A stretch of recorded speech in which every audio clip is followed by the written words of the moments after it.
وہ مسافر عرب کے صحرا میں اکیلا جا رہا تھا۔ 8 ہجری کے زمانے میں عرب کا وہ علاقہ جہاں مکہ اور مدینہ واقع ہے بڑا ہی خوفناک صحرا ہوا کرتا تھا، جلتا اور انسانوں کو جھلساتا ہوا ریگزار۔ ایک تو صحرا کی اپنی سوچیں تھی، دوسرا خطرہ رہزنوں کا تھا۔ مسافر قافلوں کی صورت سفر کیا کرتے تھے، لیکن یہ مسافر اکیلا چلا جا رہا تھا۔ وہ اعلیٰ نسل کے جنگی گھوڑے پر سوار تھا، اس کی زرہ گھوڑے کی زین کے ساتھ بندھی ہوئی تھی، اس کی کمر سے تلوار لٹک رہی تھی اور اس کے ہاتھ میں برچھی تھی۔ اس زمانے میں مردوں کے قد دراز، سینے چوڑے اور جسم بھنے ہوئے ہوتے تھے۔ یہ اکیلا مسافر بھی انہی مردوں میں سے تھا، لیکن جس انداز سے وہ گھوڑے کی پیٹھ پر بیٹھا تھا، اس سے پتہ چلتا تھا کہ وہ شخص سوار ہے اور وہ کوئی معمولی آدمی نہیں۔ اس کے چہرے پر خوف کا ہلکا سا بھی تاثر نہیں تھا کہ رہزن اسے لوٹ لیں گے، اس سے اتنی اچھی نسل کا گھوڑا چھین لیں گے اور اسے پیدل سفر کرنا پڑے گا۔ لیکن اس کے چہرے پر جو تاثر تھا وہ قدرتی نہیں تھا، وہ کچھ سوچ رہا تھا، یادوں سے دل بہلا رہا تھا یا کچھ یادوں کو ذہن میں دفن کرنے کی کوشش کر رہا تھا۔ آگے ایک گھاٹی آ گئی، گھوڑا چڑھتا چلا گیا، خاصی بلندی پر جا کر زمین ہموار ہوئی۔ سوار نے گھوڑا روک کر اسے گھمایا اور رکابوں پر کھڑے ہو کر پیچھے دیکھا، اسے مکہ نظر نہ آیا، مکہ افق کے نیچے چلا گیا تھا۔ ابو سلیمان، اسے جیسے آواز سنائی دی ہو، اب پیچھے نہ دیکھو، مکہ کو ذہن سے اتار دو، تم مرد میدان ہو، اپنے آپ کو 2 حصوں میں نہ کٹنے دو، اپنے فیصلے پر قائم رہو، تمہاری منزل مدینہ ہے۔ اس نے مکہ کی سب سے نگاہیں ہٹا لی، گھوڑے کا رخ مدینہ کی طرف کیا اور باغ کو ہلکا سا جھٹکا دیا۔ گھوڑا اپنے سوار کے اشارے سمجھتا تھا، تپی تلی چل پڑا۔ سوار کی عمر 43 برس تھی، لیکن اپنی عمر سے جوان لگتا تھا۔ سلمان اس کے بیٹے کا نام تھا، اس کے باپ کا نام الولید تھا، لیکن سوار نے خالد بن ولید کی بجائے ابو سلیمان کہلانا زیادہ پسند کیا۔ اسے معلوم نہ تھا کہ تاریخ اسے خالد بن ولید کے نام سے یاد رکھے گی اور یہ نام اسلام کی عسکری روایات اور جذبے کا دوسرا نام بن جائے گا۔ مگر 43 برس کی عمر میں جب خالد مدینے کی طرف جا رہا تھا، اس وقت وہ مسلمان نہیں تھا۔ چھوٹی چھوٹی جنگوں کے علاوہ وہ مسلمانوں کے خلاف 2 بڑی جنگ احد اور جنگ خندق لڑ چکا تھا۔ جب رسول کریم صلی اللہ علیہ وسلم پر 610 بروز سموار پہلی وحی نازل ہوئی، اس وقت خالد کی عمر 24 سال تھی۔ اس وقت تک وہ اپنے قبیلے بنو مخزوم کی عسکری قوت کا قائد بن چکا تھا۔ بنو مخزوم کا شمار قریش کے چند ایک معزز خاندانوں میں ہوتا تھا۔ قریش کے عسکری امور اسی خاندان کے سپرد تھے۔ قریش خالد کے باپ الولید کے احکام اور فیصلے مانتے تھے۔ 24 برس کی عمر میں یہ حیثیت خالد کو بھی حاصل ہو گئی تھی، مگر اس حیثیت کو ٹھکرا کر خالد ابو سلمان مدینے کو جا رہا تھا۔ کبھی وہ محسوس کرتا جیسے اس کی ذات سے کوئی قوت اسے پیچھے کو گھسیٹ رہی ہو۔ جب وہ اس قوت کے اثر کو محسوس کرتا تو اس کی گردن پیچھے کو مڑ جاتی، لیکن اس کی اپنی ذات سے ایک آواز اٹھتی، آگے دیکھ خالد، تو ولید کا بیٹا ہے، لیکن وہ تو مر گیا ہے، اب تو سلیمان کا باپ ہے، وہ زندہ ہے۔ اس کے ذہن میں 2 نام اٹک گئے، محمد رسول اللہ صلی اللہ علیہ وآلہ وسلم جو ایک نیا دین لے کر آئے تھے، اور الولید جو خالد کا باپ اور محمد صلی اللہ علیہ وآلہ وسلم اور آپ صلی اللہ علیہ وآلہ وسلم کے نئے دین کا بہت بڑا دشمن تھا۔ باپ یہ دشمنی ورثے کے طور پر خالد کے حوالے کر کے دنیا سے اٹھ گیا تھا۔ خالد کے گھوڑے نے پانی کی مشق پر اپنے آپ ہی رخ بدل لیا تھا۔ خالد نے ادھر دیکھا، اسے گول دائرے میں کھجوروں کے درخت اور صحرا کے جھاڑی نما درخت نظر آئے۔ گھوڑا ادھر ہی جا رہا تھا۔ نخلستان میں داخل ہو کر خالد گھوڑے سے کود گیا، امامہ اتار کر وہ پانی کے کنارے 2 زانوں ہو گیا۔ اس نے پانی چلو بھر بھر کے اپنے سر پر ڈالا اور 2-4 چھینٹے منہ پر پھینکے۔ اس کا گھوڑا پانی پی رہا تھا۔ خالد نے اس چشمہ سے پانی پیا جو صرف انسانوں کے استعمال کے لیے تھا۔ یہ ایک چھوٹا سا جنگل تھا۔ خالد نے گھوڑے کی زین اتاری اور زین کے ساتھ بندھی ہوئی چھوٹی سی ایک دری کھول کر جھاڑی نما درختوں کے جھنڈ تلے بچھائی اور لیٹ گیا۔ وہ تھک گیا تھا، تھوڑی دیر کے لیے سو جانا چاہتا تھا، مگر اس کے ذہن میں یادوں کا جھکاؤ काफिला चल पड़ा था वो इसे सोने नहीं दे रहा था। इसे 7 साल पहले का एक दिन याद आया जब इसके अजीजों ने मोहम्मद सल्लल्लाहु अलैहि वसल्लम को कत्ल करने का मंसूबा बनाया था। इस मंसूबे में खालिद का बाप अल वलीद पेशवेश था। वो सितंबर 622 की एक रात थी। कुरैश ने रसूल खुदा सल्लल्लाहु अलैहि वसल्लम को सोते में कत्ल करने के लिए ऐसे आदमी चुने थे जो इंसानों के रूप में वहशी और दरिंदे थे। खालिद कुरैश के सरकर्दा खानदान का जवान था। इस वक्त इसकी उम्र 27 साल थी। वो हुजूर सल्लल्लाहु अलैहि वसल्लम के कत्ल की साजिश में शरीक था, लेकिन वो कत्ल के लिए जाने वालों के ग्रोह में शामिल नहीं था। इसे 7 साल पहले की वो रात गुजरे हुए कल की तरह याद थी। वो इस कत्ल पर खुश भी था और नाखुश भी। खुश इसलिए कि इसके अपने कबीले के ही एक आदमी ने इसके मजहब को जो बुत परस्ती थी बातिल कहकर और अपने आप को खुदा का पैगंबर कह दिया। ऐसे दुश्मन के कत्ल पर खुश होना फितरी बात थी और वो नाखुश इसलिए था कि वो अपने दुश्मन को ललकार कर आमने सामने की लड़ाई लड़ने का कायल था। इसने सोए हुए दुश्मन को कत्ल करने की कभी सोची ही नहीं थी। बहरहाल इसने इस साजिश की मुखालफत नहीं की, लेकिन कत्ल की रात जब कातिल रसूल खुदा सल्लल्लाहु अलैहि वसल्लम को मुकर्रर वक्त पर कत्ल करने गए तो आप सल्लल्लाहु अलैहि वसल्लम का मकान खाली था। वहां घर का सामान भी नहीं था और ना आप सल्लल्लाहु अलैहि वसल्लम का घोड़ा था ना ऊंटनी। कुरैश इस उम्मीद पर सोए हुए थे कि सुबह इन्हें खुशखबरी मिलेगी कि इनके मजहब को झुठलाने और इन्हें अपने नए मजहब की तरफ बुलाने वाला कत्ल हो गया है। मगर सुबह वो एक दूसरे को मायूसी के आलम में देख रहे थे। फिर वो सरकशियों में एक दूसरे से पूछने लगे, मोहम्मद कहाँ गया? रसूल खुदा कत्ल के वक्त से बहुत पहले अपने कत्ल की साजिश से आगाह होकर यस्रब यानी मदीना को हिजरत कर गए थे। सुबह तक आप सल्लल्लाहु अलैहि वसल्लम बहुत दूर निकल गए। हालत के जहन में यादें फूटती चली आ रही थी। जहन पीछे ही पीछे हटते हटते 100 बरस दूर जा निकला। 613 की एक शाम रसूल करीम सल्लल्लाहु अलैहि वसल्लम ने कुरैश के चंद एक सरकर्दा अफराद को अपने यहाँ खाने पर मदऊ किया। खाने के बाद रसूल करीम ने अपने मेहमानों से कहा, ए बनी अब्दुल मुत्तलिब, मैं तुम्हारे सामने जो तोहफा पेश करने लगा हूँ वो अरब का कोई और शख्स पेश नहीं कर सकता, इसलिए कि अल्लाह ने मुझे मुंतखब किया है। मुझे अल्लाह ने हुक्म दिया है कि मैं तुम्हें ऐसे मजहब की तरफ बुलाऊं जो तुम्हारी दुनिया के साथ तुम्हारी आखिरत भी आसूदा और मशहूर कर देगा। इस तरह रसूल खुदा सल्लल्लाहु अलैहि वसल्लम ने पहले वही के नुज़ूल के 3 साल बाद अपने करीबी अजीजों को इस्लाम कबूल करने की दावत दी। खालिद इस महफिल में नहीं था, इसका बाप मदू था। इसने खालिद को मजाक उड़ाने के अंदाज में बताया था कि अब्दुल मुत्तलिब के पोते मोहम्मद सल्लल्लाहु अलैहि वसल्लम ने कहा है कि वो अल्लाह का भेजा हुआ रसूल है। हम जानते हैं कि अब्दुल मुत्तलिब कुरैश का एक सरदार था। अल वलीद ने अपने बेटे खालिद से कहा, बेशक मोहम्मद का खानदान हर आला हसीयत रखता है, लेकिन नबूवत का दावा इस खानदान का कोई फर्द क्यों करे? अल्लाह की कसम और हबल और अज़्ज़ा की, जो मेरे खानदान का रुतबा किसी से कम नहीं, क्या नबूवत का दावा करके कोई हमसे ऊंचा हो सकता है? आपने इसे क्या कहा है? खालिद ने पूछा। पहले तो हम चुप हो गए, फिर हम सब हंस पड़े। अल वलीद ने कहा, लेकिन मोहम्मद के चचाजाद भाई अली ने मोहम्मद की नबूवत को कबूल कर लिया है। खालिद अपने बाप की तंजिया हंसी को भूला नहीं था। खालिद को 629 के एक रोज मक्का और मदीना के रास्ते में एक नखलिस्तान में लेटे हुए वो वक्त याद आ रहा था। रसूलुल्लाह सल्लल्लाहु अलैहि वसल्लम जिनकी नबूवत को कुरैश के सरदार कबूल नहीं कर रहे थे, इस नबूवत को लोग कबूल करते जा रहे थे। इनमें अक्सरियत नौजवानों की थी। बाज मुफलिस लोगों ने भी इस्लाम कबूल कर लिया।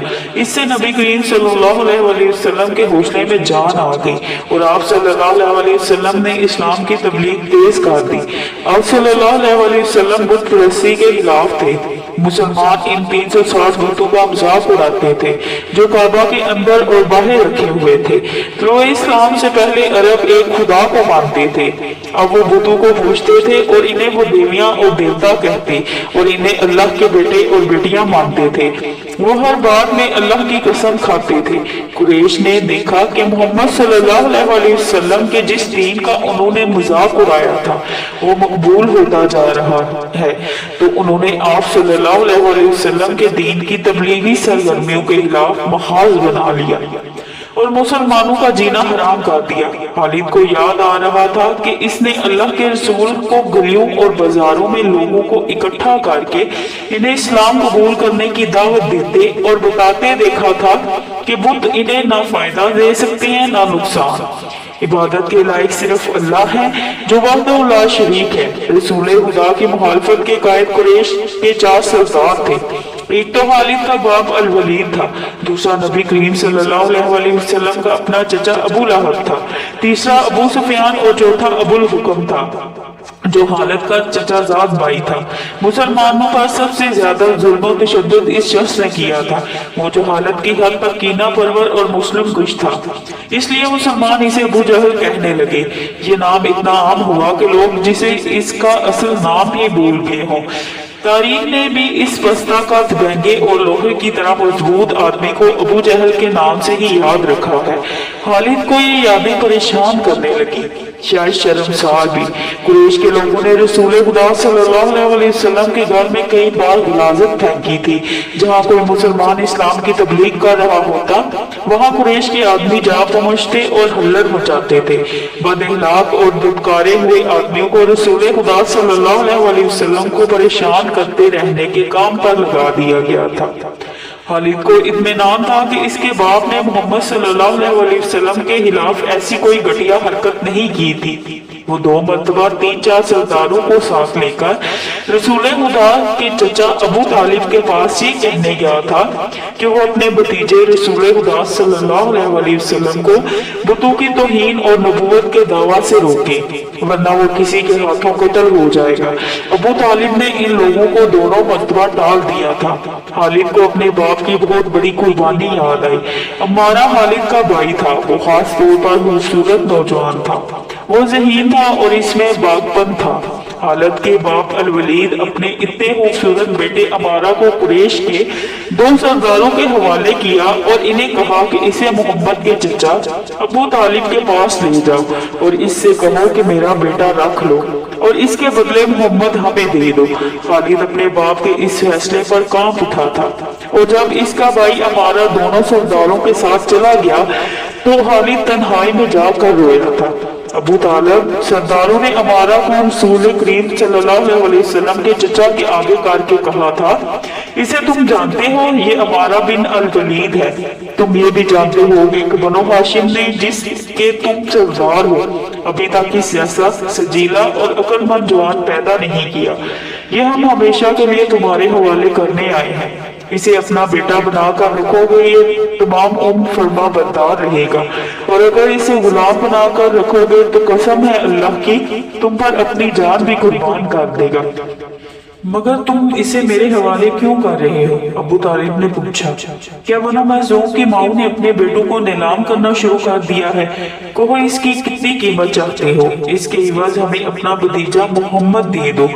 कुरैश के एक सरदार ने कहा, तुम्हारा ये भतीजा तुम्हारी रसवाई का बाइस बन गया है।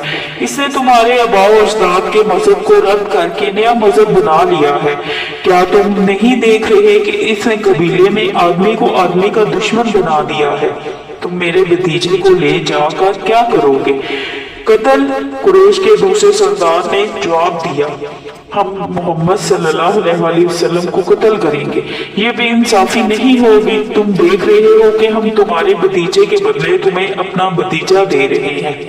ये बहुत बड़ी बेइंसाफी। तालिब ने कहा, तुम मेरे भतीजे को कत्ल करोगे और मैं तुम्हारे बेटे को पालूंगा और इस पर खर्च करूंगा और इसे बहुत अच्छी जिंदगी दूंगा। तुम मेरे पास कैसा इंसाफ लेकर आए हो? मैं तुम्हें इज्जत से रुखसत करता हूँ। खालिद ने जब अपने भाई को अपने सरदारों के साथ वापिस आते देखा और सरदारों से सुना कि अबू तालिब ने ये सौदा कबूल नहीं किया तो खालिद को दिली मुसर्रत हुई थी। मोहम्मद सल्लल्लाहु अलैहि वसल्लम का तुमने क्या बिगाड़ लिया था? अबू सुलेमान, खालिद की जात से एक सवाल उठा। इसने ख्यालों ही ख्यालों में सर हिलाया और दिल ही दिल में कहा, कुछ नहीं, बेशक मोहम्मद सल्लल्लाहु अलैहि वसल्लम का जिस्म ताकतवर है, लेकिन रकाना बिन अब्द यजीद जैसे पहलवान को उठाकर पटकने के लिए सिर्फ जिस्मानी ताकत काफी नहीं। रकाना बिन अब्द यजीद रसूल करीम सल्लल्लाहु अलैहि वसल्लम का चचा था, जिसने इस्लाम कबूल नहीं किया था। ये अरब का माना हुआ पहलवान था। नामी ग्रामी पहलवान आए जिन्हें इसने एक ही दांव में पटक कर उठने के काबिल न छोड़ा। वो वहशी इंसान था, सिर्फ लड़ना मारना जानता था। खालिद को वो वक्त याद आने लगा जब मुसलमानों को दुख करने के लिए 3-4 आदमियों ने एक दिन रकाना पहलवान को खूब खिलाया पिलाया और इसे कहा था कि तुम्हारा भतीजा मोहम्मद सल्लल्लाहु अलैहि वसल्लम किसी के हाथ नहीं आता, ना अपनी तबलीग से बाज आता है, ना किसी से डरता है और लोग इसके बातों के जादू में आते चले जा रहे हैं। क्या तुम इसे सीधा नहीं कर सकते? क्या तुम मेरे हाथों इसकी हड्डियां तोड़वाना चाहते हो? रकाना ने अपने चेहरे पर मस्त बैंसे का तासुर पैदा करके तकब्बुर के लहजे में कहा था, लाओ इसे मेरे मुकाबले पे, लेकिन वो मेरा नाम सुनकर मक्का से भाग जाएगा। नहीं नहीं, मैं इसके साथ लड़ना अपनी तौहीन समझता हूँ। इसने उकसाने वाले आदमियों की बात ना मानी। वो किसी पहलवान को अपने बराबर समझता ही नहीं था। मुसलमानों के दुश्मन खामोश हो गए, लेकिन सोचते रहे कि रसूल खुदा सल्लल्लाहु अलैहि वसल्लम को रकाना के हाथों गिराकर आपका तमाशा बनाया जाए। मक्का के यहूदी खास तौर पर रसूल अकरम के दुश्मन थे, लेकिन वो खुलकर मैदान में नहीं आते थे। वो खुश थे कि अहले कुरैश आपस में बढ़कर एक दूसरे के दुश्मन हो गए हैं। उन्हें पता चल गया था कि कुरैश के कुछ आदमियों ने रकाना पहलवान को उकसाया है कि वो रसूल खुदा सल्लल्लाहु अलैहि वसल्लम को कुश्ती के लिए ललकारे, लेकिन वो नहीं मान रहा था। एक रोज रकाना रात के वक्त एक गली से गुजर रहा था कि करीब से एक बड़ी हसीन और जवान लड़की गुजरी। चांदनी रात में लड़की ने रकाना को पहचान लिया और मुस्कुराई। रकाना वहशी था, वो रुक गया और लड़की का रास्ता रोक लिया। क्या तुम जानती हो कि औरत मर्द की तरफ देखकर मुस्कुराती है तो इसका क्या मतलब होता है? रकाना पहलवान ने पूछा, कौन हो तुम? इसका मतलब ये होता है कि औरत इस मर्द को चाहती है। इस जवान लड़की ने जवाब दिया, मैं सब बिन अरमन हूँ। ओ अरमन यहूदी की बेटी, रकाना ने कहा और लड़की के कंधों पर हाथ रखकर इसे अपने करीब करके बोला, क्या मेरा जिस्म तुझे इतना अच्छा लगता है और क्या मेरी ताकत भी? तुम्हारी ताकत ने मुझे मायूस कर दिया है। सब ने पीछे हटते हुए कहा, तुम अपने भतीजे मोहम्मद से डरते हो? कौन कहता है? रकाना ने गर्ज कर पूछा। सब कहते हैं। सख्त ने कहा, पहले मोहम्मद को गिराओ, मैं अपना जिस्म तुम्हें इनाम में दूंगी। अल्लाह के बेटों और बेटियों की कसम, तेरी बात पूरी करके तेरे सामने आऊंगा। रकाना ने कहा, लेकिन तूने गलत सुना है कि मैं मोहम्मद से डरता हूँ। बात यह है कि मैं अपने से कमजोर के साथ लड़ना अपनी तौहीन समझता हूँ, लेकिन तेरी बात पूरी करूंगा। मशहूर मौर्रख इब्ने हशाम ने लिखा है कि रसूल करीम सल्लल्लाहु अलैहि वसल्लम ने खुद रकाना पहलवान को कुश्ती के लिए ललकारा था, लेकिन दूसरे मौर्रख इब्नुल असीर ने जो शहादत पेश की है वो सही है कि रकाना ने मोहम्मद सल्लल्लाहु अलैहि वसल्लम को कुश्ती के लिए ललकारा और इसने कहा था, मेरे भाई के बेटे, तुम बड़े दिल और बड़ी जुर्रत वाले आदमी हो। मैं ये भी जानता हूँ कि तुम झूठ बोलने से नफरत करते हो, लेकिन मर्द की जुर्रत और सदाकत का पता अखाड़े में चलता है। आओ मेरे मुकाबले में अखाड़े में उतरो। अगर मुझे गिरा लो तो मैं तुम्हें अल्लाह का भेजा हुआ नबी मान लूंगा। अल्लाह की कसम तुम्हारा मजहब कबूल कर लूंगा, लेकिन ये एक भतीजे और चचा की लड़ाई नहीं होगी। रसूलुल्लाह सल्लल्लाहु अलैहि वसल्लम ने रकाना की ललकार के जवाब में कहा, एक बुत परस्त और सच्चे दीन के एक पैगंबर की लड़ाई होगी। तू हार गया तो अपना वादा ना भूल जाना। मक्का में खबर सहरा की आंधी की तरह फैल गई कि रकाना पहलवान और मोहम्मद सल्लल्लाहु अलैहि वसल्लम की कुश्ती होगी और जो हार जाएगा वो जीतने वाले का मजहब कबूल कर लेगा। कुरैश का बच्चा बच्चा मर्दो जन और यहूदी हजूम करके आ गए। मुसलमानों की तादाद बहुत थोड़ी थी।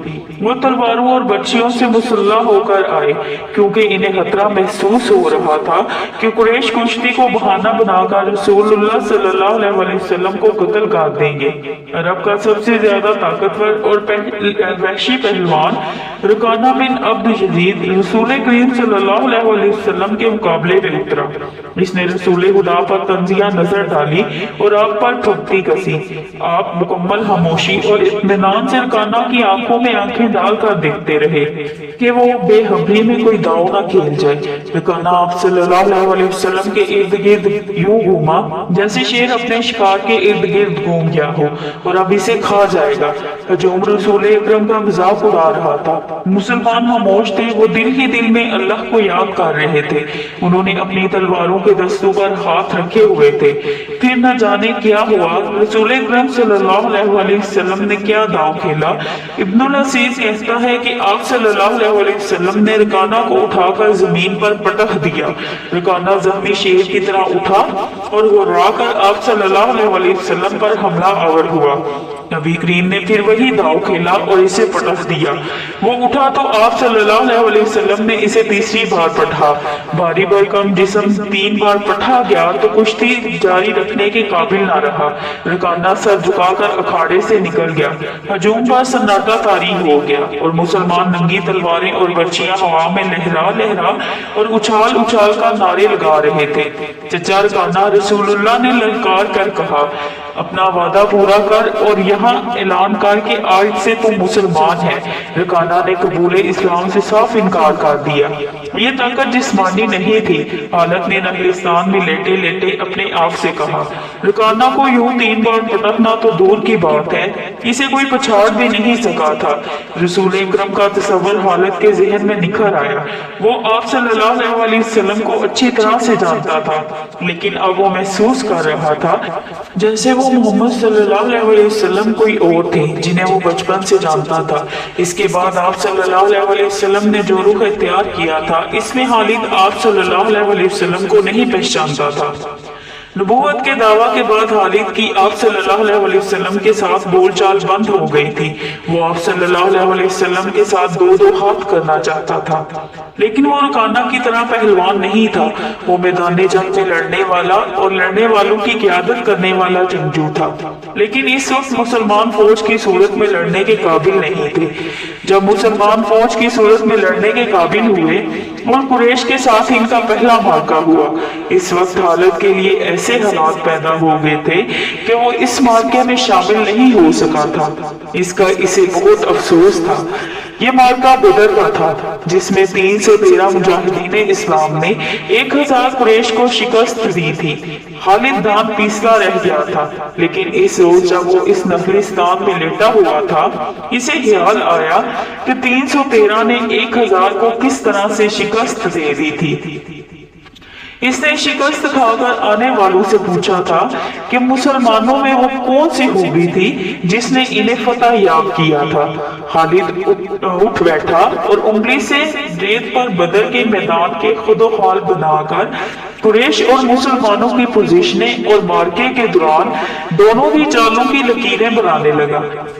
बाप ने इसे फन्ने हरबो ज़र्ब का माहिर बना दिया था। बचपन में इसे घुड़सवारी सिखाई, लड़कपन में इसे अक्खड़ और मोज़ घोड़ों को काबू में लाने के काबिल बनाया।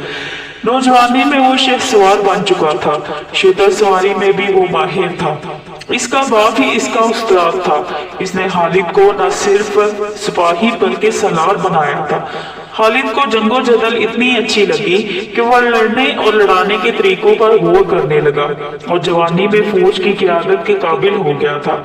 इसे बदर की लड़ाई में शामिल ना हो सकने का अफसोस था और वो इंतकाम के तरीके सोचता रहता था, लेकिन अब इसकी सोचों का दायरा और तरफ चल पड़ा था। मक्का से रवानगी से कुछ अरसा पहले से वो इस सोच में खो गया था कि रसूल अकरम सल्लल्लाहु अलैहि वसल्लम ने रकाना पहलवान को 3 बार पढ़ा था। बदर में आप सल्लल्लाहु अलैहि वसल्लम ने महज 313 मुजाहिदीन से 1000 को शिकस्त दी। ये कोई और ही कुव्वत थी, लेकिन बदर के मार्के के बाद इसके दिल में मुसलमानों के खिलाफ इंतकाम की आग सुलग रही थी।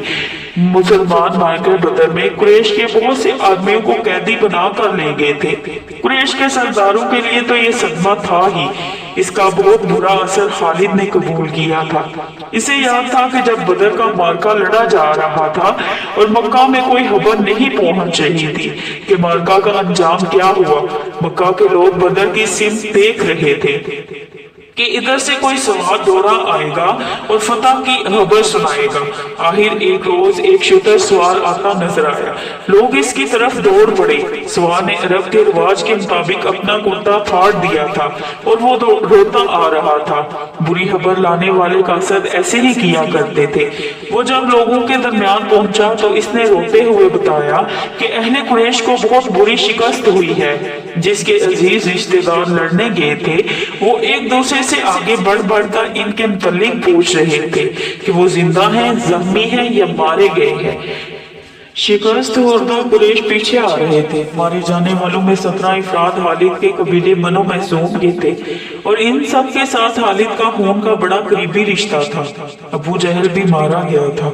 हालिद का भाई जिसका नाम वलीद था जंगी कैदी बन गया था। अबू सुफियान जो कि कुरैश के सरदारों का सरदार था और इसकी बीवी हिंद भी मौजूद थे। कुछ मेरे बाप और मेरे चचा के मुतालिक बता कासिद। हिंद ने पूछा, तुम्हारा बाप उतबा अली और हमजा के हाथों मारा गया। कासिद ने कहा, और तुम्हारे चचा शिबा को अकेले हमजा ने कत्ल किया है और तुम्हारा बेटा हंजला अली के हाथों मारा गया है। अबू सुफियान की बीवी हिंद ने पहले तो अली और हमजा को बुलंद आवाज से बुरा भला कहा, फिर बोली, अल्लाह की कसम मैं अपने बाप और अपने चचा और अपने बेटे के खून का बदला लूंगी। अबू सुफियान पर खामोशी तारी थी। खालिद का खून खोल रहा था। कुरैश के 70 आदमी मारे गए थे और जो जंगी कैदी हुए थे इनकी तादाद भी इतनी ही थी। खालिद उठा, दरी झाड़कर लपेटी और घोड़े की जीप के साथ बांधकर सवार हुआ और मदीना की सिमत चल पड़ा। इसने जहन को यादों से खाली कर देना चाहा, लेकिन इसका जहन मदीना पहुंच जाता जहां रसूल अकरम सल्लल्लाहु अलैहि वसल्लम थे, जो तबलीग इस्लाम का मरकज बन गया था। आप सल्लल्लाहु अलैहि वसल्लम का ख्याल आते ही इसका जहन पीछे चला जाता और इसे वो मंजर दिखाता जिसके खालिक हुजूर सल्लल्लाहु अलैहि वसल्लम थे। इसके जहन में हिंद के अल्फाज याद आए जो इसने अपने हामद अबू सुफियान से कहे थे, मैं अपने बाप और चचा को भूल सकती हूँ। इनने कहा था, क्या मैं अपने लखते जिगर हंजला को भी भूल जाऊं? माँ अपने बेटे को कैसे भूल सकती है? अल्लाह की कसम मैं मोहम्मद को अपने बेटे का मुंह माफ नहीं करूंगी। ये लड़ाई मोहम्मद ने कराई है। मैं हमजा और अली को नहीं बख्शूंगी। वो मेरे बाप, मेरे चचा और मेरे बेटे के कातिल हैं। मेरे खून को सिर्फ मेरे बेटे का कत्ल गरमा रहा है। अबू सुफियान ने कहा था, मुझ पर अपने बेटे के खून का इंतकाम फर्ज हो गया है। मैं सबसे पहले ये काम करूंगा कि मोहम्मद के खिलाफ जबरदस्त फौज तैयार करके इसे आइंदा लड़ने के काबिल नहीं छोड़ूंगा। मशहूर मौर्रख और काने नगारी वाकदी लिखता है कि अगले ही रोज अबू सुफियान ने तमाम सरदारों को बुलाया। इनमें ज्यादा तादाद इन सरदारों की थी जो किसी न किसी वजह से जंगे बदर में शरीक नहीं हो सके थे और इनमें से हर एक का कोई न कोई अजीज इस जंग में मारा गया था। सब इंतकाम का इरादा लेकर इकट्ठे हुए। क्या मुझे ज्यादा बातें करने की जरूरत है? अबू सुफियान ने कहा, मेरा अपना जवान बेटा मारा गया है। अगर मैं इंतकाम नहीं लेता तो मुझे जीने का कोई हक नहीं। सब एक ही बार बोलने लगे। वो इस बात पर मुत्फिक थे कि मुसलमानों से बदर की शिकस्त का इंतकाम लिया जाए, लेकिन आप में से कोई भी अपने घर में ना बैठा रहे। खालिद ने कहा, बदर में हम सिर्फ इसलिए जिल्लत में गिरे के सरदार घरों में बैठे रहे और इन लोगों को लड़ने भेज दिया जो कुरैश की अजमत को नहीं समझते थे। क्या मेरे बाप को भी कुरैश की अजमत का ख्याल ना था? खालिद के चचाजाद भाई अकरमा जो अबू जहल का बेटा था बरहम होते हुए कहा, क्या सफ़वान बिन उमैया के बाप को भी कुरैश की अजमत का ख्याल ना था? तुम कहाँ थे अल वलीद के बेटे? हम यहाँ एक दूसरे से लड़ने के लिए इकट्ठे नहीं हुए। अबू सुफियान ने कहा, खालिद तुम्हें ऐसी बात नहीं कहनी चाहिए थी जिससे कोई अपनी बेइज्जती महसूस करे। हम में से कोई भी इज्जत वाला नहीं रहा। खालिद ने कहा, हम सब इस वक्त तक बेइज्जत रहेंगे जब तक हम मोहम्मद सल्लल्लाहु अलैहि वसल्लम के चेलों को हमेशा के लिए खत्म नहीं कर देते। मुझे अपने घोड़े के सिंगों की कसम, मेरे खून की गर्मी ने मेरी आंखें जला दी हैं। इन आंखों को मुसलमानों का खून ठंडा कर सकता है। मैं फिर कहूंगा कि अब सरदार आगे होंगे और मैं जानता हूँ कि मैं मैदान जंग में कहाँ होऊंगा, लेकिन जंग में हमारा जो सरदार होगा मैं इसके हुक्म का पाबंद रहूंगा, और अगर मैं समझूंगा कि मुझे सरदार ने ऐसा हुक्म दिया है जो हमें नुकसान देगा तो मैं ऐसा हुक्म नहीं मानूंगा। सब ने मुतफिका तौर पर अबू सुफियान को अपना सरदार मुकर्रर किया। इससे एक रोज पहले अहले मक्का का एक काफिला फलस्तीन से मक्का वापस आया था। ये तिजारती काफिला था। मक्का के बशिंदों खसूसन कुरैश के हर खानदान ने इस तिजारत में हिस्सा डाला था। इस काफिले में कमोबेश 1000 ऊंट थे और जो माल गया था इसकी मालियत 50,000 दिनार थी। काफिले का सरदार अबू सुफियान था जिसने 50,000 पर 50,000 दिनार मुनाफा कमाया था। काफिले से वापसी का रास्ता मदीना से गुजरता था। मुसलमानों को पता चल गया। उन्होंने पूरे काफिले को गिरफ्तार करने का इरादा किया और एक मुकाम पर काफिले को घेरे में ले लिया, लेकिन वो जमीन ऐसी थी कि अबू सुफियान ने एक एक आदमी और एक एक ऊंट को जमीन के ऊंचे नीचे खुदखाल से फायदा उठाते हुए घेरे से निकाल लिया था। हालत का घोड़ा हरामा हरामा मदीना की तरफ चलता जा रहा था, मगर हालत का जहन पीछे को सफर कर रहा था। इसे इस वक्त का जब कुरैश इंतकाम की स्कीम बनाने के लिए इकट्ठे हुए थे, एक एक लफ्ज किसी ने कहा था सुनाई दे रहा था। अगर तुमने मुझे अपनी सरदारी दी है तो मेरे हर फैसले की पाबंदी तुम पर लाजिम है। अबू सुफियान ने कहा, मेरा पहला फैसला ये है कि मैंने अभी 50,000 दिनार मुनाफा सब में तकसीम नहीं किया, वो मैं तकसीम नहीं करूंगा। ये मुसलमानों के खिलाफ फैसला कुन जंग में इस्तेमाल होगा। मुझे और मेरे खानदान को ये फैसला मंजूर है। सबसे पहले खालिद ने कहा, फिर मंजूर है, ऐसा ही करो, मंजूर है की आवाजें उठी। मेरा दूसरा हुक्म ये है। अबू सुफियान ने कहा कि जंगे बदर में हमारे जो आदमी मारे गए हैं इनके लवाहिकीन आहोजारी कर रहे हैं। मैंने मर्दों को दाढ़े मारते और औरतों को बैन करते सुना है। अल्लाह की कसम, जब आंसू बह जाते हैं तो इंतकाम की आग सर्द हो जाती है। आज से बदर के मकतूलीन पर कोई नहीं रोएगा। और मेरा तीसरा हुक्म ये है कि मुसलमानों ने बदर की लड़ाई में हमारे जिन आदमियों को कैद किया है इनकी रिहाई के लिए कोई कोशिश नहीं की जाएगी। तुम जानते हो कि मुसलमानों ने कैदियों की रिहाई के लिए इनके दर्जे मुकर्रर कर दिए हैं और इनका फिदिया 1000 से 40 दिरहम मुकर्रर किया है। हम मुसलमानों को 1 दिरहम भी नहीं देंगे। ये रकम हमारे ही खिलाफ इस्तेमाल होगी। खालिद को घोड़े की पीठ पर बैठे और मदीना की तरफ जाते हुए जब वो लम्हे याद आ रहे थे तो इसकी मुट्ठियां बंद हो गईं। गुस्से की लहर इसके सारे वजूद में भर गई। वो वक्त बहुत पीछे रह गया था, लेकिन अब भी इसके अंदर गुस्सा बेदार हो गया था।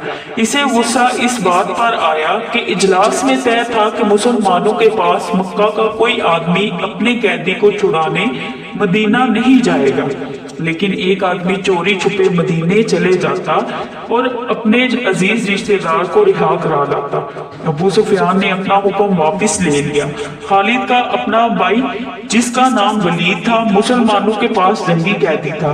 अगर इस वक्त तक कुरैश अपने बहुत से कैदी रिहा ना करा लाए होते तो खालिद अपने भाई की रिहाई के लिए कभी ना जाता। इसे अपने भाइयों ने मजबूर किया था कि वलीद की रिहाई के लिए जाए। खालिद को याद आ रहा था कि वो अपने वकार को ठेस पहुंचाने पर आमादा नहीं हो रहा था, लेकिन इसे ख्याल आया था। ख्याल ये था कि रसूल करीम सल्लल्लाहु अलैहि वसल्लम भी इसके कबीले के थे और आप सल्लल्लाहु अलैहि वसल्लम के पैरोकार यानी जो मुसलमान हो गए थे वो भी कुरैश और अहले मक्का से थे। वो आसमान से तो नहीं उतरे थे। वो इतने जुर्री और दलेर तो नहीं थे कि 313 की तादाद में 1000 को शिकस्त दे सकते। अब इनमें कैसी कुव्वत आ गई है कि वो हमें नीचा दिखाकर हमारे आदमियों की कीमतें मुकर्रर कर रहे हैं। इन्हें एक नजर देखूंगा, खालिद ने सोचा था। मोहम्मद सल्लल्लाहु अलैहि वसल्लम को गौर से देखूंगा और वो अपने भाई हशाम को साथ लेकर मदीना चला गया था।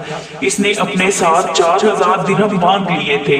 इसे मालूम था कि बनो महसूम के सरदार अल वलीद के बेटे का फिदिया 4000 दिरहम से कम नहीं होगा।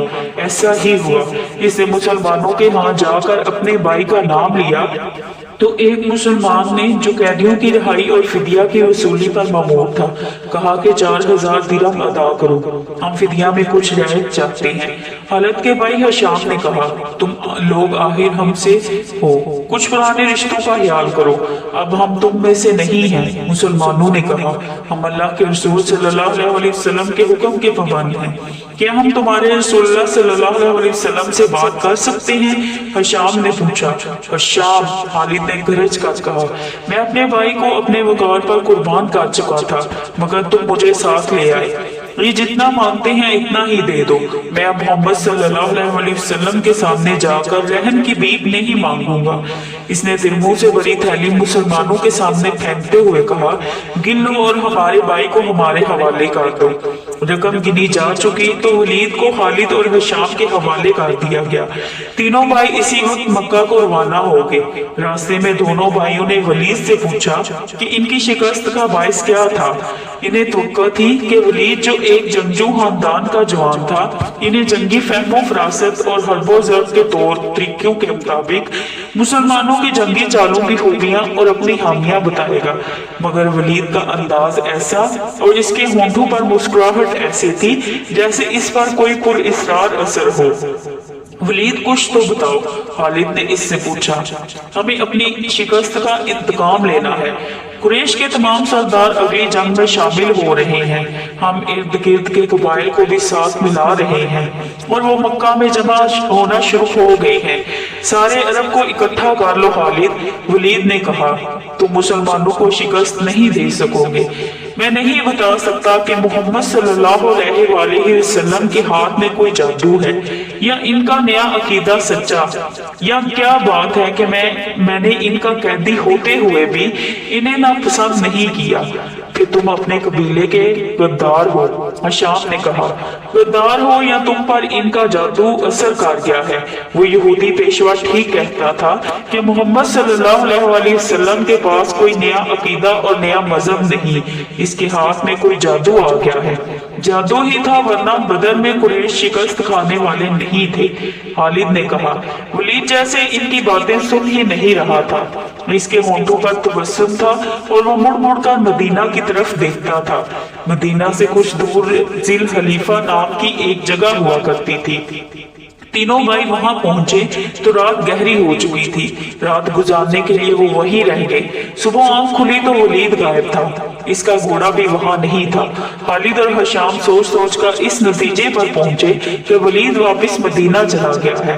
انہوں نے دیکھا کہ اس پر کوئی اثر تھا تو یہ اثر مسلمانوں کا ہی ہو سکتا تھا۔ دونوں بھائی مکہ آ گئے۔ چند دنوں بعد انہیں مکہ میں ولید کا زبانی پیغام ملا کہ اس نے محمد صلی اللہ علیہ وسلم کو خدا کا سچا رسول تسلیم کر لیا ہے، اور وہ آپ کی شخصیت اور باتوں سے اتنا متاثر ہوا ہے کہ اس نے اسلام قبول کر لیا ہے۔ مورخین لکھتے ہیں کہ ولید بن الولید رسول اکرم صلی اللہ علیہ وسلم کے منظور نظر رہے اور انہوں نے مذہب میں بھی اور کفار کے ساتھ مارکہ ارائی میں بھی نام پیدا کیا۔ خالد کو اس وقت بہت غصہ آیا تھا، ایک تو اس کا بھائی گیا، دوسرے 4000 درہم گئے۔ چونکہ قریش اور مسلمانوں کے درمیان خونی دشمنی پیدا ہو چکی تھی، اس لیے مسلمانوں نے یہ رقم واپس نہ کی۔ رقم واپس نہ کرنے کی دوسری بڑی وجہ یہ تھی کہ ولید نے رسول کریم صلی اللہ علیہ وسلم کو بتا دیا تھا کہ قریش مسلمانوں کے خلاف فیصلہ کن جنگ کی تیاری کر رہے تھے اور اس کے لیے بے انداز درہم و دینار اکٹھے کیے جا چکے ہیں۔ خالد مدینہ کی طرف چلا جا رہا تھا، اسے افق سے ایک کوہان ابھری ہوئی نظر آنے لگی۔ خالد جانتا تھا یہ کیا ہے، یہ احد کی پہاڑی تھی جو مدینہ سے 4 میل شمال میں ہے۔ اس وقت خالد ریت کی بڑی لمبی اور کچھ اونچی ٹیکری پر چلا جا رہا تھا۔ احد احمد خالد کے ہونٹوں سے سرگوشی نکلی اور اسے اپنی آواز سنائی دینے لگی، میں ابو سلیمان ہوں، میں ابو سلیمان ہوں۔ اس کے ساتھ ہی اسے ایک خون ریز رنگ کا شور و گل اور سینکڑوں گھوڑوں کے ٹاپ اور تلواریں ٹکرانے کی آوازیں سنائی دینے لگی۔ خالد یہ جنگ لڑنے کے لیے بےتاب تھا اور اس نے یہ جنگ لڑی۔ خالد کا ذہن پیچھے ہی بنتا گیا۔ 4 ہی سال पहले का वाकया था। मार्च 625 शवाल 3 हिजरी के महीने में कुरैश ने मदीना पर हमला करने के लिए जो लश्कर तैयार किया था वो मक्का में इकट्ठा हो चुका था। इसकी कुल तादाद 3000 थी। इसमें 700 अफराद ने ज़िरा पहन रखी थी। घुड़सवार 200 के लगभग थे और रस्द और सामान्य जंग 3000 ऊँटों पर लदा हुआ था। ये लश्कर कूच के लिए तैयार था। हालत को एक रोज पहले की बात की तरह याद था कि इस लश्कर को देखकर वो किस कदर खुश हुआ था। इंतकाम की आग बुझाने का वक्त आ गया था। इस लश्कर का सलारे आला अबू सुफियान था और हालत इस लश्कर का एक हिस्से का कमांडर था। इसकी बहन भी इस लश्कर के साथ जा रही थी। इसके अलावा 14 औरतें इस लश्कर के साथ जाने के लिए तैयार थी। इनमें अबू सुफियान की बीवी हिंद भी थी। उमर बिन अल आस की और अबू जहल के बेटे अकरमा की बीवियां भी शामिल थी। बाकी सब गाने बजाने वालियां थी। सबकी आवाज में सोच था और इन सब के साथ दफ और ढोलक थे। इन औरतों का जंग में ये काम था कि जोशीले और जज्बाती गीत गाकर सिपाहियों का हौसला बुलंद रखें और इनकी याद ताज़ा करती रहे जो जंगे बदर में मारे गए थे। खालिद को अफ्रीका का एक हबशी याद आया जिसका नाम वहशी बिन हर्ब था। वो कुरैश के एक सरदार और जुबैर बिन मोतम का गुलाम था। वो दराज कद और स्याह रूह और ताकतवर था। इसने बर्छी मारने के फन में शोहरत हासिल की थी। इसके पास अफ्रीका की बनी हुई बर्छी थी। इसका अफ्रीकी नाम कुछ और था। इसे अरबी नाम जुबैर ने इसके जंगी कमालात देख कर दिया था। बिन हर कोच से कुछ देर पहले जुबैर बिन मोतम ने इसे कहा, मुझे अपने चचा के खून का बदला लेना है, शायद मुझे मौका ना मिल सके। मेरे चचा को बदर की लड़ाई में मोहम्मद सल्लल्लाहु अलैहि वसल्लम के चचा हमजा ने कत्ल किया था। अगर तुम हमजा को कत्ल कर दो तो मैं तुम्हें आजाद कर दूंगा। हमजा मेरी बर्छी से कत्ल होगा या आका। वहशी बिन हर्ब ने कहा, ये हबशी गुलाम इस तरफ जा निकला जहां वो औरतें ऊंटों पर सवार हो चुकी थी जो इस लश्कर के साथ जा रही थी। अबू अस्मा किसी औरत ने पुकारा। ये वहशी बिन हर्ब का दूसरा नाम था। वो रुक गया। देखा कि अबू सुफियान की बीवी हिंद इसे बुला रही थी। वो इसके करीब चला गया। अबू अस्मा हिंद ने कहा, हैरान ना हो, तुझे मैंने बुलाया है। मेरा सीना इंतकाम की आग से जल रहा है, मेरा सीना ठंडा कर दे। हुक्म हाथों गुलाम ने कहा, अपने सलार की जोजा के हुक्म पर अपनी जान भी दे दूंगा। बदर में मेरे बाप को हमजा ने कत्ल किया। हिंद ने कहा, तो हमजा को अच्छी तरह पहचानता है। ये देख, मैंने सोने के जो जेवरात पहन रखे हैं। अगर तू हमजा को कत्ल कर देगा तो ये सब जेवरात तेरे होंगे। वहशी बिन हर्ब ने हिंद के जेवरात पर नजर डाली तो वो मुस्कुराया और ज़ेरे लब पुरअज़म लहजे में बोला, हमजा को मैं ही कत्ल करूंगा। हालत को अपने लश्कर का कोच याद था। इसी रास्ते से लश्कर मदीना को गया था। इसने एक बुलंद जगह खड़े होकर लश्कर को देखा था। इसका सीना फख्र से फैल गया था। इसे मदीना के मुसलमानों पर रहम आ गया था, लेकिन इस रहम ने भी इसे मुसर्रत दी थी। ये खून की दुश्मनी थी। ये इसके वकार का मसला था। मुसलमानों को कुचल डालना इसका अज़म। जंगे उहद के बहुत दिन बाद इसे पता चला था कि जब मक्का में कुरैश अपना लश्कर जमा कर रहे थे तो इत्तला रसूल करीम सल्लल्लाहु अलैहि वसल्लम को मिल गई थी। और जब ये लश्कर मदीना के रास्ते में था तो रसूल सल्लल्लाहु अलैहि वसल्लम को इसकी रफ्तार, पड़ाव और मदीना से फासले की इत्तलाएं मुसलसल मिलती रही थी। आप सल्लल्लाहु अलैहि वसल्लम को लश्कर के मक्का से कूच की इत्तला हज़रत अब्बास ने दी थी। कुरैश के इस लश्कर ने मदीना से कुछ मील दूर कोहे उहद के करीब एक ऐसी जगह कैंप किया था जो हरी भरी थी और वहां पानी भी था। खालिद को मालूम ना था कि मुसलमानों के 2 जासूस इस लश्कर की पूरी तादाद देख आए हैं और रसूल करीम सल्लल्लाहु अलैहि वसल्लम को बता चुके हैं। 21 मार्च 625 के रोज रसूल करीम ने अपनी फौज को कूच का हुक्म दिया और शेहन नामी एक पहाड़ी के दामन में जा खैमा जन हुए। आपके साथ 1000 प्यादा मुजाहिदीन थे, जिनमें से 100 ने सरों पर ज़िरा पहन रखी थी। मुजाहिदीन के पास सिर्फ 2 घोड़े थे, जिनमें से एक नबी सल्लल्लाहु अलैहि वसल्लम के पास था। इस मौका पर मुनाफिकीन के निफाक का पहला खतरनाक मुजाहिरा हुआ जो गद्दारी के मुतादिफ था। मदीना के पास ऐसे लोगों ने इस्लाम कबूल कर लिया था जो दिल से मुसलमान नहीं हुए थे। रसूलुल्लाह सल्लल्लाहु अलैहि वसल्लम ने मुनाफिकीन कहा था, किसी کسی کے متعلق یہ معلوم کرنا کہ وہ سچا مسلمان ہے یا منافق بہت مشکل تھا۔ جب مجاہدین مدینہ سے شہین کی پہاڑی کی طرف کوچ کرنے لگے تو ایک بااثر آدمی جس کا نام عبداللہ بن ابی تھا رسول اللہ صلی اللہ علیہ وسلم کے ساتھ اس بحث میں الجھ گیا کہ قریش کا لشکر 3 گنا ہے، اس لیے مدینہ سے باہر جا کر لڑنا نقصان دہ ہوگا۔ آپ صلی اللہ علیہ وسلم نے مجاہدین کے دوسرے سرداروں سے رائے لی تو اکثریت نے یہ کہا کہ شہر سے باہر لڑنا زیادہ بہتر ہوگا۔ آپ صلی اللہ علیہ وسلم بھی عبداللہ بن ابی کے ہی ہم خیال تھے، لیکن آپ صلی اللہ علیہ وسلم نے اکثریت کا فیصلہ ہی منظور فرمایا اور کوچ کا حکم دے دیا۔ عبداللہ بن ابی نے شہر سے باہر جانے سے انکار کر دیا۔ اس کے پیچھے ہٹنے کی دیر تھی کہ لشکر میں سے 300 آدمی پیچھے ہٹ گئے۔ تب پتا چلا کہ یہ سب منافقین تھے اور عبداللہ ان کا سردار ہے۔ اب 3000 کے مقابلے میں مجاہدین کی نفری صرف 700 رہ گئی تھی۔ رسول صلی اللہ علیہ وسلم دل برداشتہ نہ ہوئے اور 700 ہی کو لے کر کوہ احد کے دامن میں شہین کے مقام پر مجاہدین کو جنگی ترتیب میں کر دیا۔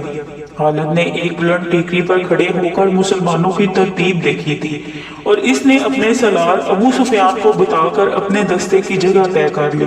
رسول اکرم صلی اللہ علیہ وسلم نے مجاہدین کو کم و بیش 1000 گز لمبائی میں پھیلا دیا۔ پیچھے وادی تھی، مجاہدین کے ایک پہلو کے ساتھ پہاڑی تھی لیکن دوسرے پہلو پر کچھ نہیں تھا۔ اس پہلو کو مضبوط رکھنے کے لیے رسول صلی اللہ علیہ وسلم نے 50 تیر اندازوں کو قریب کی ایک ٹیکری پر بٹھا دیا۔ ان تیر اندازوں کے کمانڈر عبداللہ بن جبیر تھے۔ اپنی ذمہ داری سمجھ لو عبداللہ، رسول صلی اللہ علیہ وسلم نے اسے ہدایت دیتے ہوئے فرمایا۔ اپنے عقب کو دیکھو، دشمن ہمارے عقب میں نقل و حرکت کر سکتا ہے جو ہمارے لیے خطرہ ہے۔ دشمن کے پاس گھڑ سوار زیادہ ہیں، وہ ہمارے پہلو پر گھڑ سواروں سے حملہ کر سکتا ہے۔ اپنے تیر اندازوں کو گھڑ سواروں پر مرکوز رکھو۔ پیادوں کا مجھے کوئی ڈر نہیں۔ تقریباً تمام مستند مرہین جن میں ابن ہشام اور واقعی خاص طور پر قابل ذکر ہیں، لکھتے ہیں کہ رسول کریم صلی اللہ علیہ وسلم نے عبداللہ بن جبیر کو واضح الفاظ میں کہا تھا، ہمارا عقب صرف تمہاری بیداری اور مستعدی سے محفوظ رہے گا۔ تمہاری ذرا سی کوتاہی بھی ہمیں بڑی ذلت امیز شکست دے سکتی ہے۔ یاد رکھو عبداللہ، اگر تم دشمن کو بھاگتے ہوئے اور ہمیں فتح یاب ہوتے ہوئے دیکھ لو تو بھی اس جگہ سے نہ ہلنا۔ اگر دیکھو کہ ہم پر دشمن کا دباؤ بڑھ گیا ہے اور تمہیں ہماری مدد کے لیے پہنچنا چاہیے تو بھی یہ جگہ نہ چھوڑنا۔ پہاڑی کی یہ بلندی دشمن کے قبضے میں نہیں جانی چاہیے، یہ بلندی تمہاری ہے، وہاں سے تم نیچے اس تمام علاقے کے حکمران ہوگے جہاں تک تمہارے تیر اندازوں کے تیر پہنچیں گے۔ خالد نے مسلمانوں کی ترتیب دیکھی اور ابو سفیان کو بتایا کہ مسلمان کھلے میدان کی لڑائی نہیں لڑیں گے۔ ابو سفیان کو اپنی کثیر نفری پر ناز تھا، وہ چاہتا تھا کہ لڑائی کے لیے کھلے میدان یعنی لامحدود محاذ پر ہوں تاکہ وہ اپنے پیادوں اور گھوڑوں کی افراد سے مجاہدین اسلام کو کچل ڈالے۔ خالد کو اپنے باپ نے جنگی چالوں کی تربیت بچپن سے دینی شروع کر دی تھی۔ دشمن پر بے خبری میں پہلو یا عقب سے جپٹنا اور دشمن کو چکر دے دے کر مارنا، اپنے دستوں کی تقسیم اور ان پر کنٹرول اس کی تربیت میں شامل تھا جو اسے باپ نے دی تھی۔ اس نے تجربے کار سردار کی نگاہوں سے مجاہدین کی ترتیب دیکھی تو اس نے محسوس کیا کہ مسلمان فن و حرف کے کمالات دکھا سکتے ہیں۔ ابو سفیان اپنی فوج کو مسلمانوں کے بالمقابل لے گیا۔ اس نے گھڑ سواروں کو مسلمانوں کے پہلوؤں پر حملہ کرنے کے لیے بھیجا۔ ایک پہلو پر خالد اور دوسرے پر اکرمہ تھا، دونوں کے ساتھ 100 گھڑ سوار تھی۔ تمام گھڑ سواروں کا کمانڈر عمرو بن عاص تھا۔ پیادوں کے آگے ابو سفیان نے 100 تیر انداز رکھے۔ قریش کا پرچم طلحہ بن ابو طلحہ نے اٹھا رکھا تھا۔ اس زمانے کی جنگوں میں پرچم کو دل جیسی اہمیت حاصل تھی۔ پرچم کے گرنے سے فوج کا حوصلہ ٹوٹ جاتا اور بگدڑ مر جاتی تھی۔ قریش نے جنگ کی ابتدا اس طرح کی کہ ان کی صفوں سے ایک شخص ابو عامر فاسق آگے ہو کر مجاہدین کے قریب چلا گیا۔ اس کے پیچھے قریش کے غلاموں کی کچھ تعداد بھی تھی۔ ابو عامر مدینہ کا رہنے والا تھا۔ وہ قبیلہ اوس کا سردار تھا۔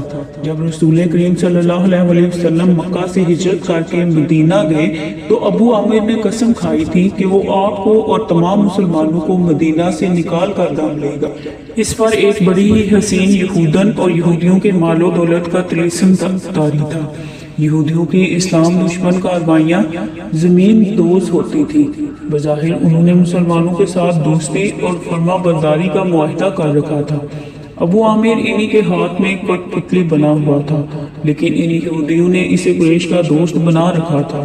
اب مجاہدین قریش کے خلاف لڑنے کے لیے مدینہ سے نکلے تو ابو عامر قریش کے پاس چلا گیا۔ اس کی قبیلہ اس کے بہت سے آدمی رسول کریم صلی اللہ علیہ وسلم کے دستے مبارک پر اسلام قبول کر چکے تھے اور وہ قریش کے مقابلے میں صف آرا تھے۔ ابو عامر آگے چلا گیا اور مجاہدین سے بلند آواز سے مخاطب ہوا۔ رسول کریم صلی اللہ علیہ وسلم نے اسے فاسق کا خطاب دیا تھا۔ قبیلہ اوس کے غیرت مند بہادروں، ابو عامر فاسق نے کہا، تم مجھے یقیناً پہچانتے ہو میں کون ہوں، میری بات غور سے سن لو۔ وہ اپنی للکار پوری نہ کر پایا تھا کہ مجاہدین اسلام کی صف سے قبیلہ اوس کے ایک مجاہد کی آواز گرجی، او فاسق بدکار، ہم تیرے نام پر تھوک چکے ہیں۔ خالد کو وہ وقت یاد آ رہا تھا۔ مجاہدین اسلام کی صف سے ابو عامر اور اس کے ساتھ گئے ہوئے غلاموں پر پتھروں کی بوچھاڑ شروع ہو گئی۔ مورخ لکھتے ہیں کہ پتھر برسانے والے قبیلہ اوس کے مجاہدین تھے۔ ابو عامر اور غلام جو مجاہدین کے پتھروں کی زد میں تھے، ایک ایک دو پتھر کھا کر پیچھے بھاگ آئے۔ یہودی مدینہ میں بیٹھے لڑائی کی خبروں کا انتظار کر رہے تھے۔ جس یہودن کے طلسم میں ابو عامر گرفتار تھا، وہ اپنی کامیابی کی خبر سننے کے لیے بےتاب تھی۔ اسے ابھی معلوم نہ تھا کہ اس کے حسن و جمال کے طلسم کو مسلمانوں نے سنسار کر دیا ہے۔ ابو عامر فاسق کے اس واقعہ سے پہلے وہ عورتیں جو قریش کے لشکر کے ساتھ گئی تھی، لشکر کے درمیان کھڑی ہو کر سریلی آوازوں میں ایسے گیت گا رہی تھی جن میں بدر میں مارے جانے والے قریش کا ذکر ایسے الفاظ میں، ایسی طرز میں کیا گیا تھا کہ سننے والوں کا خون کھولتا اور رونگٹے کھڑے ہو جاتے تھے۔ ان عورتوں میں سے ایک دو نے جوشیلی تقریر کی صورت میں بھی قریش کے خون کو گرمایا تھا۔ عورتوں کو پیچھے چلے جانے کا حکم ملا تو ابو سفیان کی بیوی ہند نے ایک گھوڑے پر سوار ہو کر ایک گیت گانا شروع کر دیا۔ اس کی آواز بلند تھی اور اس میں سوز بھی تھا۔ تاریخ لکھنے والوں نے اس گیت کے پورے اشعار قلم بند نہیں کیے۔ انہوں نے لکھا ہے کہ یہ گیت فحش تھا جس میں مرد و عورت کے در پردہ تعلقات کا ذکر تھا۔ اشعار جو تاریخ میں آئے ہیں وہ اس طرح ہیں۔ ان میں جس عبدالدار کا نام آتا ہے یہ بنو عبدالدار ہے۔ بنو امیہ اس کی ایک شاخ تھی۔ بنو عبدالدار قریش کا بہت اونچا خاندان تھا۔ عبدالدار کے سپوتو ہمارے گھرانوں کے پاس بانو، ہم رات کی بیٹیاں ہیں، ہم تکیوں کے درمیان حرکت کرتے ہیں، اس حرکت میں لطف اور لذت ہوتی ہے۔ تم دشمن پر چڑھ دوڑے تو ہم تمہیں اپنے سینوں سے لگا لیں گے، تم باغ آئے تو ہم تمہارے قریب نہیں آئیں گی۔ اس کے بعد ابو عامر فاسق پر مجاہدین اسلام کی طرف سے سنگ جاری ہوئی اور اس کے فوراً بعد قریش نے مجاہدین پر تیر پھینکنے شروع کر دیے۔ مجاہدین نے اس کے جواب میں تیر برسائے۔ خالد اپنے پہلو والے مسلمانوں کے پہلو پر حملہ کرنے کے لیے اپنے 100 سواروں کے ساتھ تیزی سے بڑھا۔ اسے معلوم نہ تھا کہ بلندی پر تیر انداز چھپے بیٹھے ہیں۔ اس کے سوار بے دھڑک چلے آ رہے تھے۔ راستہ ذرا تنگ تھا، سواروں کو آگے پیچھے ہونا پڑا۔ خالد سوچ سمجھ کر اپنے سوار دستے کو اس پہلو پر لایا تھا۔ اپنے باپ کی تربیت کے مطابق اسے بڑی خود اعتمادی سے توقع تھی کہ وہ ہلہ بول کر مسلمانوں کو اس پوزیشن میں لے آئے گا کہ وہ پسپا ہو جائیں گے اور اگر جنگ کا نہ لڑے تو قریش کے گھوڑے تلے کچلے جائیں گے۔ مگر مسلمانوں کے پہلو سے اس کے سوار ابھی دور ہی تھے کہ اوپر سے تیر اندازوں نے اس کے اگلے سواروں کو نہ آگے جانے کے قابل چھوڑا نہ پیچھے ہٹنے کے قابل رہے۔ ایک ایک سوار کئی تیر کھا کر گر گیا۔ ادھر قریش کی عورتوں نے دف اور ڈھولک کی تھاپ پر وہی گیت گانا شروع کر دیا جو ہند نے اکیلے گایا تھا۔ مورخ واقعی لکھتا ہے کہ عربی جنگجوؤں کے اس وقت رواج کے مطابق ایک ایک جنگجو کے لڑنے کا مرحلہ آیا۔ سب سے پہلے قریش کے پرچم بردار طلحہ بن ابو طلحہ نے آگے جا کر مجاہدین اسلام کو للکارا کہ اس کے مقابلے کے لیے کسی کو آگے بھیجو۔ میرے دین کے دشمن حضرت علی نے تند ہوا کے چونکے کی طرح آگے آ کر کہا، میں آتا ہوں تیرے مقابلے کے لیے۔ طلحہ اپنے قبیلے کا پرچم تھامے تلوار لہراتے ہوئے بڑا ہوا آیا، مگر اس کا وار ہوا کو چیرتا ہوا گزر گیا۔ وہ ابھی سنبھل ہی رہا تھا کہ حضرت علی کی تلوار نے اسے ایسا گہرا زخم لگایا کہ پہلے اس کا پرچم گرا، پھر وہ خود گرا۔ قریش کا ایک آدمی دوڑا آیا اور پرچم اٹھا کر پیچھے چلا گیا۔ علی سے بھی گرا سکتے تھے، مگر انفرادی مقابلوں میں یہ روا نہ تھا۔ طلحہ کو اٹھا کر پیچھے لے آئے۔ اس کے خاندان کا ایک اور آدمی آگے بڑھا، میں انتقام لینے کا پابند ہوں، وہ للکار کر آگے گیا، علی آ میری تلوار کی کاٹ دیکھ۔ حضرت علی خاموشی سے اس کے مقابلے پر آ گئے۔ دونوں نے ایک دوسرے کی آنکھوں میں آنکھیں ڈالے، ایک چکر کاٹا، پھر ان کی تلواریں اور ڈھالیں ٹکرائی، اور اس کے بعد سب نے دیکھا کہ حضرت علی کی تلوار سے خون ٹپک رہا ہے اور ان کا مد مقابل زمین پر پڑا تڑپ رہا تھا۔ پھر قریش کے متعدد آدمی باری باری للکارتے ہوئے آگے بڑھے، مجاہدین کے مقابلے میں مرتے گئے۔ قریش کا سالار اعلیٰ ابو سفیان اپنے آدمیوں کو گرتا دیکھ کر غصے سے بے قابو ہو گیا۔ جنگی دستور کے مطابق اسے انفرادی مقابلے کے لیے نہیں اترنا چاہیے تھا، کیونکہ وہ سالار تھا۔ اس کے مارے جانے سے اس کی فوج میں ابتری پھیل سکتی تھی، لیکن وہ اپنے آپ پر قابو نہ رکھ سکا۔ وہ گھوڑے پر سوار تھا، اس نے گھوڑے کو ایڑی لگائی اور للکارتا ہوا آگے چلا گیا۔ اس کی بیوی ہند نے اسے جاتے دیکھا تو وہ اپنے اونٹ پر سوار ہو کر آگے چلی گئی اور بڑی بلند آواز سے وہی گیت گانے لگی، جس کے اشعار یہ بھی تھے کہ تم باغ آئے تو ہم تمہیں اپنے قریب نہیں آنے دیں گے۔ ابو سفیان گھوڑے پر سوار تھا، لیکن اس کے مقابلے کے لیے جو مسلمان آگے آیا وہ پیادہ تھا۔ تاریخ اسے حنظلہ بن ابو عامر کے نام سے یاد کرتی ہے۔ ابو سفیان کے ہاتھ میں برچھی تھی، کسی کو بھی توقع نہیں تھی کہ تلوار والا پیادہ برچھی والے گھوڑ سوار سے زندہ بچ جائے گا۔ ابو سفیان کا گھوڑا حنظلہ پر سرپٹ دوڑا آیا۔ ابو سفیان نے برچھی توڑ کر پھر تاپ کر ماری، لیکن حنظلہ پھرتی سے ایک طرف ہو گیا۔ اس طرح 3 مرتبہ ہوا۔ تیسری مرتبہ ابو سفیان کا گھوڑا نکل گیا تو حنظلہ اس کے پیچھے دوڑ پڑا۔ گھوڑا رک کر پیچھے کو مڑا تو حنظلہ اس تک پہنچ چکا تھا۔ ابو سفیان اسے دیکھ نہ سکا۔ حنظلہ نے گھوڑے کی اگلی ٹانگوں پر ایسا زوردار وار کیا کہ گھوڑا گر پڑا۔ ابو سفیان دوسری طرف گرا۔ حنظلہ اس پر حملہ کرنے کو آگے بڑھا تو ابو سفیان گرے ہوئے گھوڑے کے ارد گرد دوڑ کر اپنے آپ کو بچانے لگا، اور اس کے ساتھ ہی اس نے قریش کو مدد کے لیے پکارا۔ قریش کا ایک پیادہ دوڑا آیا۔ مسلمان اس غلط فہمی میں رہے کہ آدمی ابو سفیان کو اپنے ساتھ لے جائے گا، لیکن اس نے بے اصولی کا مظاہرہ کیا، پیچھے سے حنظلہ پر وار کر کے اسے شہید کر دیا۔ ابو سفیان اپنی صفوں میں بھاگ گیا۔ آخری مقابلے کے لیے قریش کی طرف سے عبد الرحمن بن ابو بکر آیا۔ مرہ واقعی نے یہ واقعہ اس طرح بیان کیا ہے کہ عبد الرحمن بن ابو بکر کی للکار پر اس کے والد حضرت ابو بکر صدیق، جو اسلام قبول کر کے رسول اللہ صلی اللہ علیہ وسلم کے ساتھ تھے، تلوار نکال کر اپنے جوان بیٹے کے مقابلے کے لیے نکلے۔ آگے مسلمان باپ کے کافر فرزند حضرت ابو بکر صدیق نے للکار کر کہا۔ رسول کریم صلی اللہ علیہ وسلم نے دیکھا کہ باپ بیٹا مقابلے پر اتر آئے ہیں، تو آپ صلی اللہ علیہ وسلم نے دوڑ کر حضرت ابو بکر صدیق کو روک لیا۔ تلوار نیام میں ڈالو ابو بکر، رسول کریم صلی اللہ علیہ وسلم نے فرمایا، اور ابو بکر صدیق کو پیچھے لے گئے۔ خالد کو جنگ کا شور و غل اب بھی سنائی دے رہا تھا۔ وہ منظر اس کی آنکھوں نے اپنی پلکوں میں محفوظ کر رکھا تھا۔ انفرادی مقابلے ختم ہوتے ہی قریش نے مسلمانوں پر حلہ بول دیا۔ رسول اکرم صلی اللہ علیہ وسلم نے احد کی پہاڑی کو اپنے عقب میں رکھا ہوا تھا، اس لیے مجاہدین اسلام کو عقبی حملے کا خطرہ نہیں تھا۔ آمنے سامنے کا مارکا انگریز تھا۔ مسلمانوں کی نفری بہت تھوڑی تھی، इस कमी को उन्होंने जज्बा ईमानी के कमालात से पूरा कर दिया। अगर कुरैश को नफरी की अफराद हासिल ना होती तो वो मुसलमानों के आगे नहीं ठहर सकते थे। वो नफरी के जोर पर लड़ रहे थे। खालिद की नज़र रसूल सल्लल्लाहु अलैहि वसल्लम पर थी। आप सल्लल्लाहु अलैहि वसल्लम एक पहलू पर थे।